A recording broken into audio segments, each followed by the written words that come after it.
yang menjadi pertanyaan besar itu, benarkah orang-orang yang beragama itu sebenarnya sudah paham Tuhan,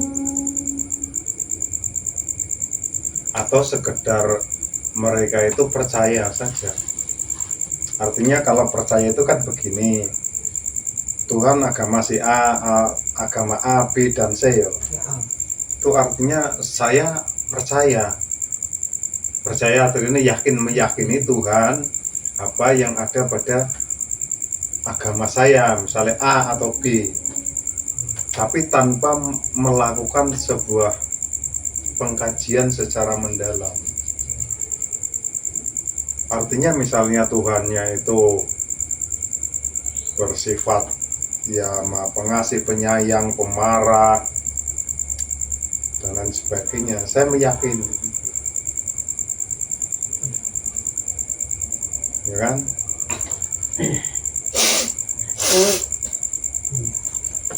Artinya sebenarnya kita beragama itu sebenarnya sudah paham Tuhan atau belum ketika semacam itu, atau sebatas kita itu baru meyakini kabar bahwa agama A mengatakan Tuhannya misalnya yaitu Tuhan itu Maha Kuasa, Tuhan itu Maha Pencipta, Tuhan itu Maha Belas Kasih, Tuhan itu ya marah, dan lain sebagainya. Itu artinya ketika saya percaya dengan kabar dari entah itu dari kitab atau apapun, itu artinya sudah disebut orang itu sebenarnya paham Tuhan di dalam agama itu atau belum? Aku jawabannya tergantung. Kenapa kok tergantung? Mungkin sebab kita bisa memahami itu, kok paham Tuhan itu Maha Penyayang, itu hanya sebatas ucapan.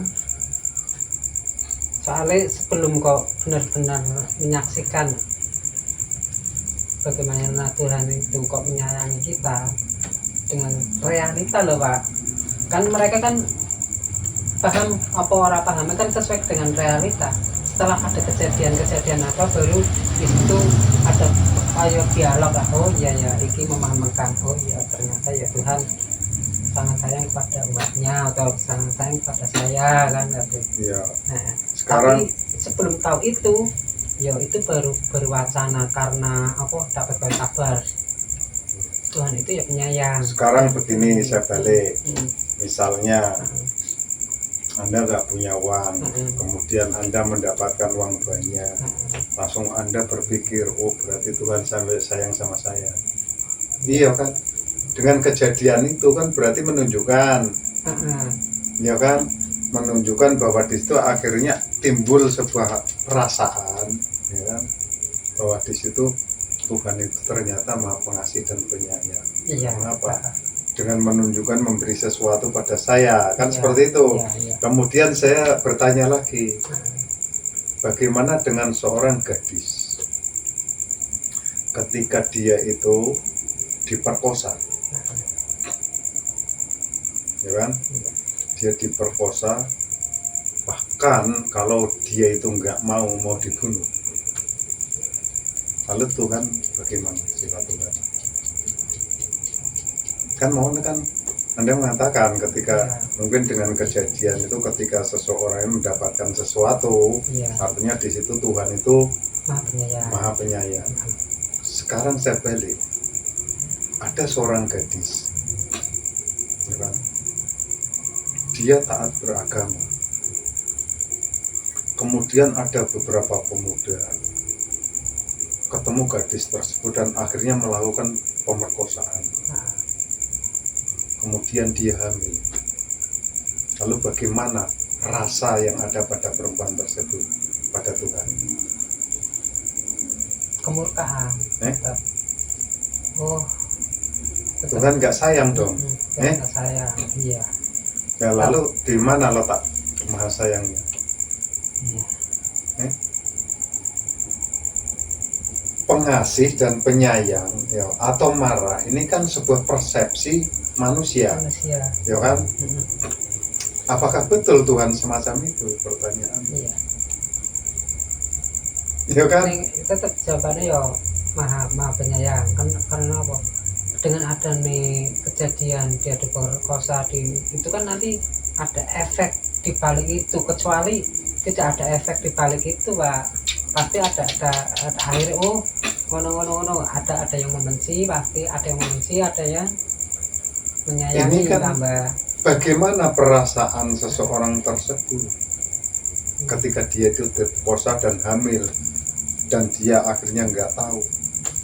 Akhirnya ketika dalam keadaan hamil, orang menanyakan di mana ayahnya. Iya. Apa jawabannya? Menjadi TKA, TKI. Iya. Lah itulah di situ sebenarnya kelemahan kita. Karena apa?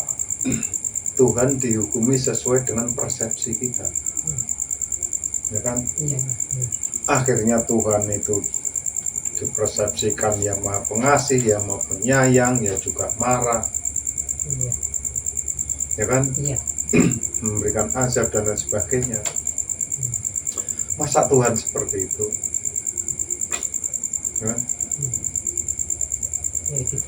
Lalu ketika kita berbicara masalah agama, ya kan, menurut agama A, agama B salah, yang paling benar A. Lalu agama A menyalah-nyalahkan agama B, Iya. ya kan? Agama B begitu pula juga nggak mau disalah-salahkan, ya kan? Dia juga sama mengakui agamanya yang paling benar, Iya. dan agama A salah. Loh, masa agama seperti itu? Apakah Tuhan itu mempunyai sifat semacam itu? Tuhan kan mutlak. Iya. Orang mau beragama silahkan, nggak silahkan, ya kan? Nggak ada urusan. Iya. Akhirnya kembali nih ke tadi menera, Tuhan itu sesuai prasangka umatnya. Ya kan artinya karena manusia itu memberikan sifat kan? Sifat, iya. Ya kan manusia menyangka bahwa Tuhan itu api dan semacamnya. Iya. Artinya kan Tuhan itu hasil sebuah persangkaan manusia. Nah, padahal di situ ketika mengacu kepada hukum, Tuhan itu kan bersifat absolut, ya kan? Kalau Tuhan dibicarakan artinya nggak bersifat absolut. Karena apa? Artinya di situ Tuhan menurut sangkaan manusia. Ya absolut itu artinya kan mutlak. Mutlak. Orang itu di apa? Iya kan? Nggak bisa dibicarakan, nggak bisa didefinisikan dan lain sebagainya. Ya kalau bahasa Jawa yang ngomongnya tan bisa kinoyong apa. Kalau di dalam agama juga ada yang mengatakan dengan Al-Quran kan laisa kami selisih. Iya. Nah, tidak ada sesuatu pun Menyerupai. yang menyerupai. Kan mutlak. Kalau di agama itu Hindu dikatakan nirguna, nggak bisa dibicarakan.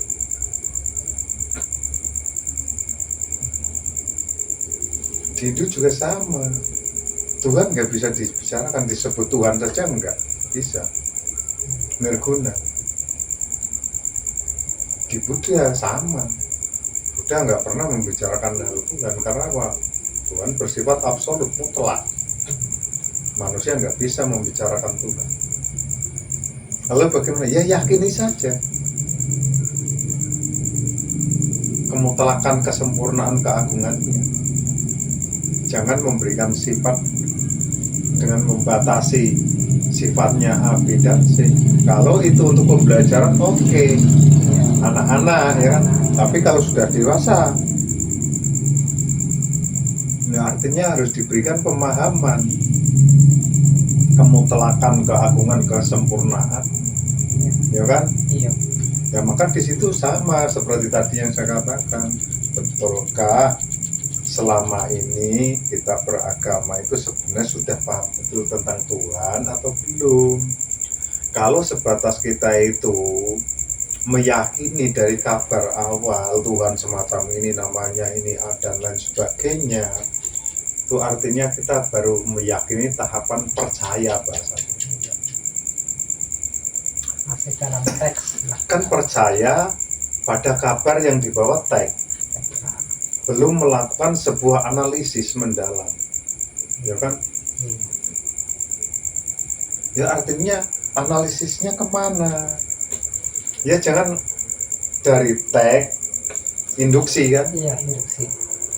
Lalu harinya kemana? Ke deduksi. Deduksi di mana? Di luar teks kemana? Ke induksi lagi, ke dalam diri kita sendiri, ya kan? Iya. Induksi ke teks, keluar deduksi kan? Iya. Tapi induksi lagi kemana? Ke dalam diri kita. Iya kan? Iya. Nah, kalau orang mau membicarakan sesuatu yang absolut, yang mutlak, membicarakan tentang roh saja nggak bisa. Disebut roh kan ini sebuah nama. Gampang menunjuk untuk menunjuk. Mau disebut roh, atman, sukmo atau apalah. Ini kan sebuah nama diberikan untuk menunjukkan pada sesuatu bentuk aktivitas hidup yang ada pada diri kita.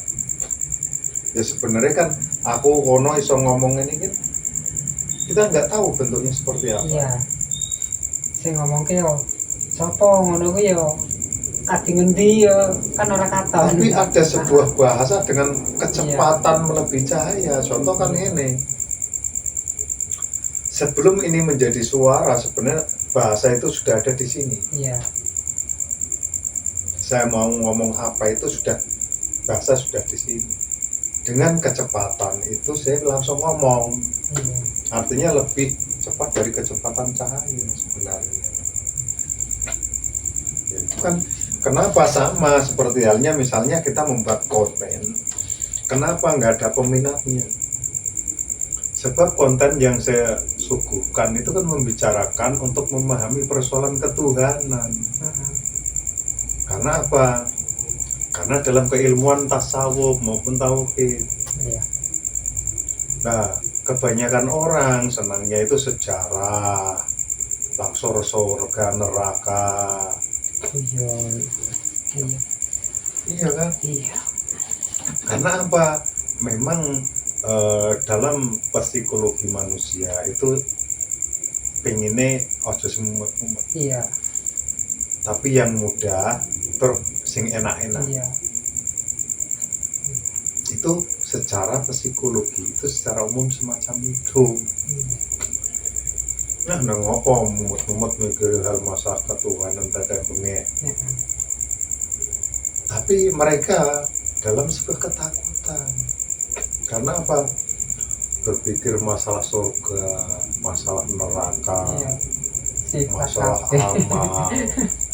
Kan sebenarnya mereka secara psikologi juga Iya.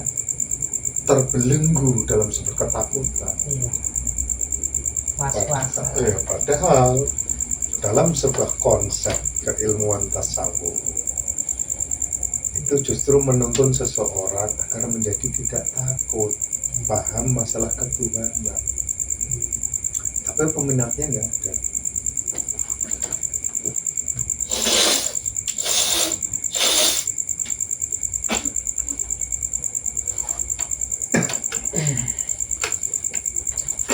Nah, itu Tapi kalau kau dikaji dilihat tadi sing daerah-daerah sing katanya mereka itu yo komunis, ateis dan sebagainya ngono kuwi.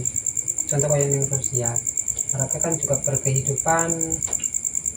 Kenapa kok mereka berkehidupan itu mana terjamin kemerataan, kesenjangan sosial yo tidak ada yang kekurangan kan karena dia melakukan jenis-jenis kesadaran itu sendiri Pak. masalah komunis. Paham komunis itu saya nggak tahu konsepnya komunis. Apakah komunis itu seperti halnya yang selama ini dijustiskan bahwa orang komunis itu nggak percaya Tuhan. Saya nggak percaya. Cuma komunis itu sebuah konsep politik, sebuah konsep politik pemerintahan, bukan sebuah konsep keyakinan. Saya kira semua orang, makhluk manusia yang ada di dunia ini berkeyakinan punya Tuhan. Saya katakan semacam itu. Nggak mungkin mereka itu nggak yakin punya Tuhan. Cuma keyakinan, pengertian keyakinan dia punya Tuhan itu ya saya nggak ada urusan mau pahamnya seperti apa ya. Karena apa, itu keyakinan itu bersifat privat, ya kan? Ya meskipun juga walaupun itu bersifat privat, sebenarnya juga bersifat umum juga. Bersifat umumnya bagaimana? Kalau itu pengetahuan persoalan masalah ketuhanan itu bersifat umum. Tapi kalau keyakinan spiritual itu bersifat privat. Ini memang itu kan dasisan lah, mau cikiran dari luar penilaian orang kan, wah dia orang ini kan, tapi kan maksudnya di situ itu kan aku lihat ya walaupun kok kata orang kok jenisnya seperti itu, tapi jenis perilakunya kan perilaku beragama semua ngono kaya ngono iku lho Pak. Ya kan ngene, ketika mengacu pada sistem konsep komunis, Korea Selatan, Korea Utara komunis, Cina juga mengacu komunis, tapi kenyataannya sekarang bukan komunis malah liberal. Ya kan? Karena orang sistem pemerintahan komunis kan dibatasi kekayaan. Ya kan nggak boleh, misalnya orang itu misalnya ada sebuah aturan orang di negara itu kekayaan maksimal 100.000, melebihi 100.000 ya berarti uang itu ditarik oleh negara untuk kesejahteraan yang lainnya. Itu konsep komunis kan seperti itu. Jadi konsep komunis itu sebuah konsep pemerintahan politik. Politik ya. Bukan konsep masalah ketuhanan, beda lagi. Apakah orang Rusia itu yang menganut sebuah konsep komunis itu tidak bertuhan? Kenyataannya kan di Rusia agamanya Katolik besar, ya kan? Ya Islam juga berapa persen Islam, ya kan? Juga nenggono ya banyak lah. Mungkin Hindu ya ada, Buddha ya ada. Orang Arab Saudi pernah lihat orang Indonesia ini kan berarti orang Jawa Timur itu di kuliah di Rusia pas lab Adui menyampaikan di sini tuh tidak ada orang yang termasuk mengambil barang orang lain atau ini saya itu pernah tertinggal di kereta itu sampai seharian saya ke situ lagi masih ada di situ. Nah, sekarang kita kembali ke sini. Orang Indonesia mayoritas beragama enggak? Enggak, maksudnya saya tanya. Kan beragama. Barang Anda tertinggal di kereta atau di bis, kira-kira masih ada apa enggak? Beneran, rezeki. Enggak, ini maksudnya saya bicara kan serius. Iya benar. Ya pasti hilang. Ya artinya kan di situ lari lagi pada sebuah moral. Mindset. Iya. Ya kan? Karena apa? Jangankan masyarakat biasa. Orang yang ada di pemerintahan maling juga banyak kok. Ya kan? Itu kan fakta. Malingnya malah besar-besar, gak kecil-kecil. Karena miliaran. Memang berkaitan antara agama karo perilaku itu memang berkaitan. Karena apa? Nabi sendiri kan mengatakan dia itu diutuskan untuk membenahi akhlak. Ya kan? Lalu bagaimana akhlaknya? Apa betul kita sebagai umat Nabi Muhammad akhlaknya sudah benar? Yang dikritik sendiri kadang marah. Sekarang antar tokoh saling menyesatkan. Saling hujat menghujat, ini antar tokoh satu agama. Apakah betul ketika kita itu dikritik itu kita introspeksi? Kemungkinan ketika kita itu dikritik, kemungkinan ada kesalahan. Ya kan? Tapi persoalannya ketika itu kita dikritik, kita marah, punya Iya. pengikut banyak, pengikutnya ikut marah. Lah ini yang bahaya kan di situ, Iya. ya kan? Ini kan semua nggak maksudnya ini. Kenapa sih kadang-kadang justru kita sering berbicara masalah agama, bahkan dalil pun pada yang bercocok lah. Iya.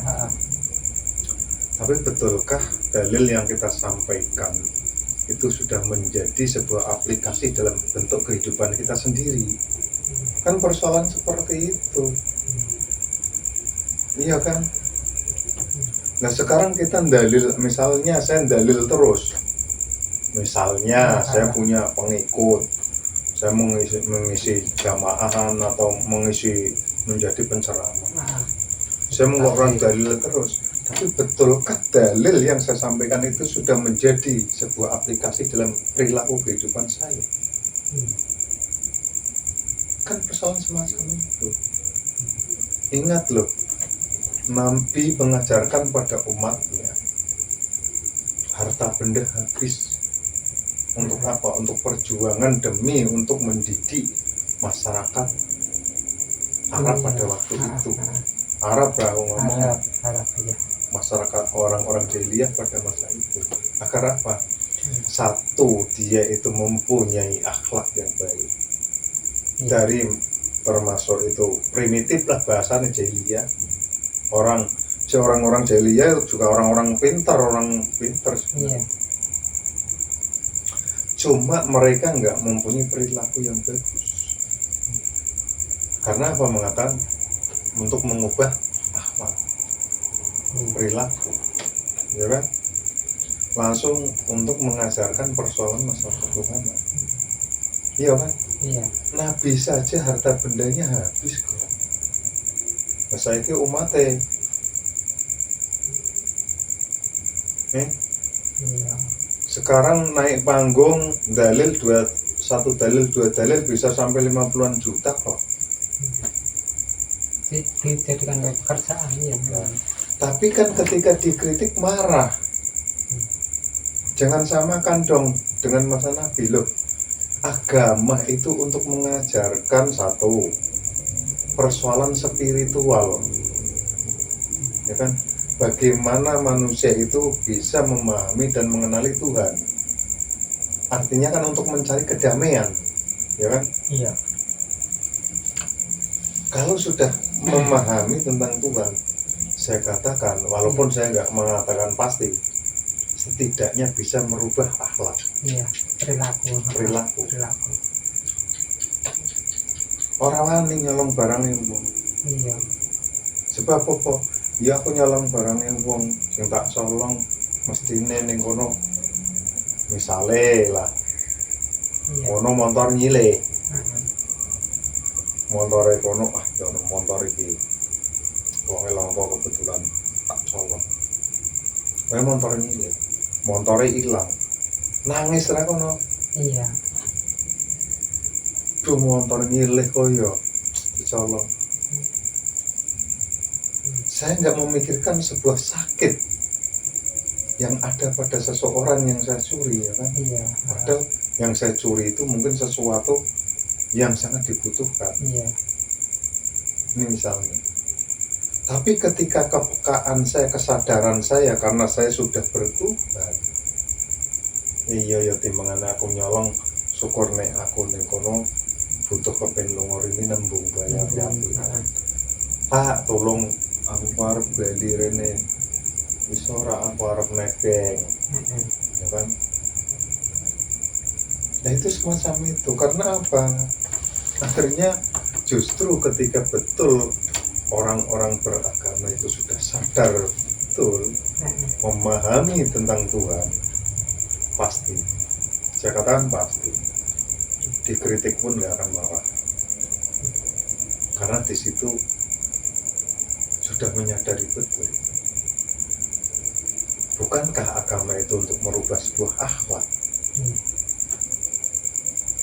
Baik itu akhlak sesama manusia, lalu bagaimana akhlak itu sebenarnya kan semacam itu. Nah, kowe mau ta ibaratake kowe tas duit mung-mungan ketinggalan ning kereta apa ning bis, tur ono surat SIM-e ono KTP-ne ilang kabeh. Iya. Saiki kono tekane kebingungan kok. Iya, bingung. Ya paling ora surat-surate motor ilang, KTP-ne ilang, paling ora ya urusan maring kepolisian. Iya. Ya kan? Nah itu. Makanya ning kono kan ngene. Ketika jujur saja lah, yang penting di situ kan kita ketika dikritik itu jadikanlah kritik itu introspeksi pada diri kita masing-masing. Benarkah kita sudah beragama dengan benar? Kalau sudah benar, artinya kenapa kita itu marah-marah, berbeda juga saling menyesatkan kalau tidak sepaham, ya kan? Itu artinya kan di situ kita beragama tapi masih kanak-kanak. Iya. Gitu. Iya. Kadang ya juga aneh saat pemarah-marah ya bukan pada tapi pada orang yang ngomong itu kan. Ya masalahnya kan kalau kita mau jujur, Tuhan kita kan sama Allah. Iya. Tuhannya. Lah kenapa kok di situ Tuhannya sama-sama Allah kok masih bertengkar terus? Ya kan? Bahkan juga kadang saling bunuh-membunuh. Ini kan lucu, kelucuan. Iya. Andai kan Nabi Muhammad itu masih hidup, melihat umatnya, kelakuan umatnya semacam ini kan nangis. Iya. Di mana letak kedewasaan kita? Ya kan? Itu sebenarnya kan karena kita itu nggak mau introspeksi, karena kita itu merasa tokoh saya, nggak merasa tokoh. Agama itu bukan untuk tokoh-tokohan. Agama itu intinya untuk belajar bersama, ya kan? Orang yang paham mengajari orang yang tidak paham, intinya semacam itu. Jangan orang yang paham minta dihormati, minta ditokohkan, minta itu, jangan. Itu menurut pemahaman saya semacam itu. Kalau kok masih semacam itu, artinya di situ itulah yang dimaksud. Justru di situ akhirnya keilmuan di bidang dalam agama ini rancong. Masih di dalam pemahaman, bukan di dalam melakukan itu belum ya Pak? Ya rancone kan ngene. Aku ora paham agama ya. Karena aku duwe duit. Sing penting aku ngluru wong sing iso ceramah lucu. Terus seneng aku. Wis larang ku ora apa-apa, sing penting bangga ketika aku ngundang. Kan sebenarnya kebanggaan itu. Padahal dong wis bubar, ya paham apa ora Pak? Ya enggak. Wong apa meneh sing kuwi sing ngaji rutinan kadang mingguan juga ora paham. Iya. Iya kan? Iya. Ora paham piye?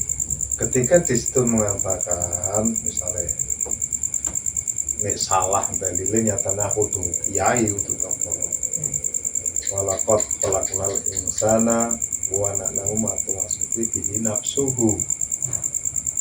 Satemene pangeran kuwi sing gawe sira kabeh menungso. Bihi nafsuhu. Aku kuwi ngerti apa sing ana ning jero atimu. Wa nahnu aqrabu ilaihi min hablil warid. Sebab aku kuwi le perat. Lah perake ning ndi maksude? Perake kan ning rasane keimanane aku iki. Iya kan? Ya Tuhan bukan menyatu, Tuhan bukan materi kok. Iya. Ya kan? Allah bukan materi kok. Maksudnya kan di dalam rasa itu dekatnya. Makanya dikatakan wananu aqrabu ilaihi min hablil warid. Allah luwih parah ketimbang urat. Berat nadi. Karena apa? Urat nadi kan inti kehidupan. Iya. Kita hidup itu kan dengan napas keluar masuk. Iya. Adanya rasa itu karena adanya napas keluar masuk. Iya. Masih berlangsung. Coba napas keluar nggak bisa masuk, masihkah kita punya rasa? Iya. Orang itu intian. Artinya keyakinan dan keimanan itu kan dirasa, di keyakinan itu, di kesadaran. Iya. Tuh menurut pemahaman saya, mau disesatkan silakan, nggak apa-apa. Yang penting kan, nah itu orang kan tidak harus sama pemahaman. Yang penting jangan menyalahkan orang, menyesatkan orang. Iya. Kan yang kono ngomongin nih, ikro kita baka kafa binafsika Iya. yauma alaika hisab. Hmm. Nah aku sing memberikan makna yang lebih rasional lah. Orang tak kawan yang mengko setelah neng padang mahsyar hari setelah hari kiamat ora. Iya. Wah, cok kitab uripmu cukup dino iki Iya. kanggo ngitung perilakumu. Ya maksudnya perilakuku lho. Kan mun Al-Qur'an kan ngomongnya karo aku sing maca sih. Lah berarti Al-Qur'an ngomong karo sapa? Kan ngomong karo sing maca. Iya. Para maca. Iya ra. Lah mosok Al-Qur'an ngomong karo sapa? Lho aku sing maca. Nah ini kan ikro kita baca ketika aku maca ikro kita baca. Wah, cok kitab uripmu. Ikro kita baca kafa binafsi. Maca kitab kabeh kitab uripmu, perilakumu. Kafa binafsika yauma alaika hisaban. Cukup dino iki kanggo ngitung segala bentuk perilakuku. Nah aku memberikan makna ayat ini kan sing sederhana, sing master rasional maring aplikasi kehidupan. Ya maceme nek prilakune ning kene ya maceme lah ya kan. Catatan inilah yang nanti akan dibawa ke sana kan Rono. Iya. Mulane ya cukup ditung dino iki sesek. Iya. Kan ning kono. Makanya kan persoalannya kan mana-mana wong wis tua-tua sing ngomong masalah pahala, surga, neraka. Ya masa ngaji sini kuwi tok. Masa Al-Qur'an nerangke kuwi tok. Itu termasuk wujud bahwa setiap hari itu kan baru, Wabi. Setiap saat itu baru. Ya baru semua. Kan ngene, kenapa setiap saat baru saya nangkap? Saya hidupkan di sini saat ini sekarang. Saya nggak tahu setelah saya itu melangkah dari sini saya mati, ya kan? Iya. Ya dan ketika saya menghayal tentang masa depan itu kan hayalan. Perasaan saya, akal pikiran, ya kan? Iya. Gaib yang sebenarnya itu ya sebelum saya ucapkan itu masih gaib semua. Iya benar. Iya kan? Ya kan belum terucapkan. Iya. Sama ketika saya belum melangkah, artinya masih gaib semua. Saya nggak tahu. Itu ya termasuk di masa lampau juga ya sama. Contoh kayak iki kayak gini, kon kembali mana kayak gini setelah kita gerakan kayak gini kembali ke belakang. Ternyata ya tidak sama. Ya nggak sama, nggak bisa. Tetap baru ke belakangnya, tetap baru ke depannya, ya tetap baru semua kan. Semua. Ini artinya kenapa dikatakan hidup itu ya saat ini, ya di sini sekarang. Iya. Kita kembali ke masa lalu nggak bisa. Nggak bisa. Karena apa? Kita itu setiap saat detiknya berapa sel yang mati dalam tubuh kita? Iya. Kan jutaan. Iya. Ya kan? Dan ketika tergantikan lagi itu pun tidak mutlak sama. Tidak mutlak sama, ya. Sehingga di situ tubuh kita mengalami perubahan. Perubahan. Ya artinya dalam diri kita pun kita nggak hidup nggak sendiri. Iya kan? Sel itu sendiri juga. Nyatane aku kono apa ngrasake kutu-kutu sing ana ning awake aku kono. Ora tian. Lah itu. Karena apa? Sing dadi masalah itu kan kita tidak bisa menyelesaikan hal persoalan bahwa menyadari bahwa kita itu hidup itu ya saat ini. Karena kita banyak berhayal di situ sehingga lupa itu yang akhirnya menjadi hijab kesadaran kita. Iya kan? Karena kita terhijab. Kadang-kadang orang juga sama. Iya. Di situ keimanan diukur dengan pakaian. Keimanan itu adalah satu berangkat dari sebuah pemahaman, setelah paham diyakini. Iya. Pakaian itu budaya. Orang pakai gamis, orang pakai niqab, orang pakai burqa, orang pakai rudung, kopiah, sorban, budaya. Apakah itu bisa mengubah sebuah moral? Belum tentu. Belum tentu. Moral itu berangkat dari sebuah kesadaran orang yang sudah paham dengan itu.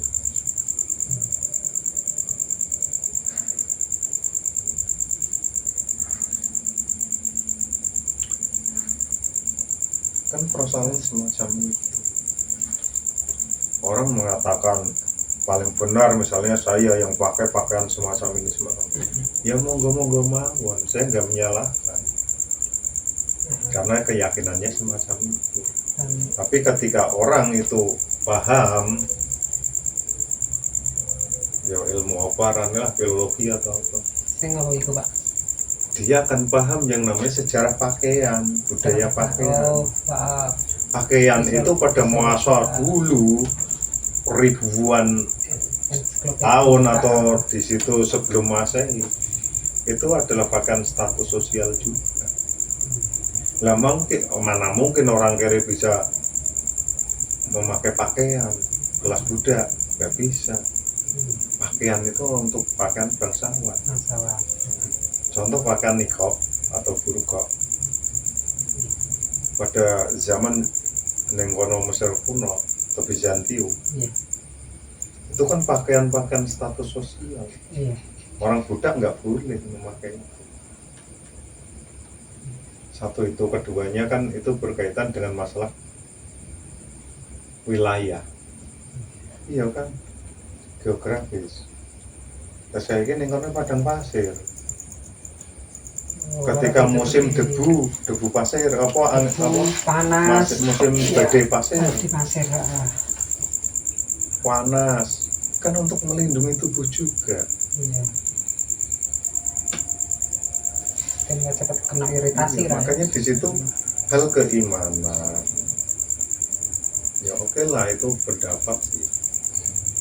Tapi nek pemahaman aku ya, keimanan itu sebenarnya nggak ada hubungannya dengan sebuah pakaian. Kan yang kono saya nggak tahu tentang iman Anda. Iya kan? Apakah walaupun sama-sama kita meyakini Allah, saya nggak tahu tentang keyakinan Anda dengan Allah. Ya secara syariat, gerakan syariatnya saya paham, Anda rajin sholat dan lain sebagainya kan? Karena orang yang sudah yakin dengan Tuhan itu dia tidak lepas dari Tuhan. Tidak hanya sebatas ritual-ritual biasa, seremonial saja, tapi digerak napasnya itu di situ sudah menyatu, di dalam rasa itu sudah menyatu. Tuhan tidak pisah dengan kita.